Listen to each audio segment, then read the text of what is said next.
Pemirsa, Balai Besar Kekarantinaan Kesehatan BBKK Surabaya menilai Istiqtoa Kesehatan telah mampu menekan angka kematian.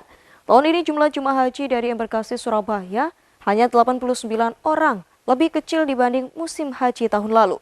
Musim haji tahun 2023 jemaah haji yang wafat sebanyak 163.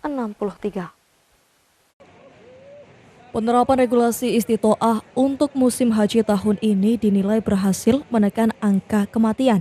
Secara nasional, jemaah haji Indonesia yang wafat di Arab Saudi tidak lebih dari 500. Sedangkan pada tahun 2023 lebih dari 700 jemaah meninggal dunia.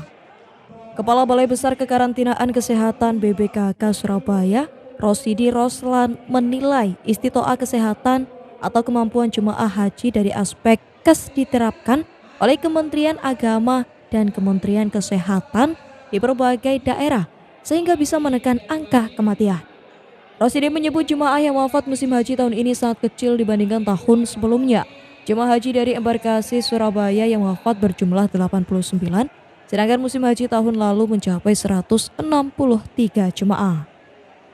Kesehatan memang jauh lebih sedikit ya. Kalau kita lihat dari sisi kematian dari jemaah haji Jawa Timur jauh lebih sedikit ya. Saat ini tercatat ada sekitar 89 orang masalah.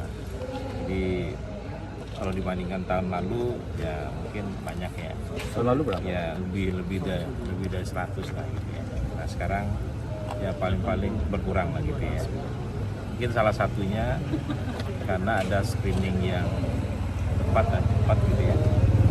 Dari kebijakan ada Istiqtoah gitu ya, dari pada waktu di daerah itu sudah dilaksanakan bagaimana memelihara kesehatan. Kemudian kita lihat yang punya kemampuan dari sisi Istiqtoah kesehatan itu berapa orang, itu yang bisa melunasi biaya.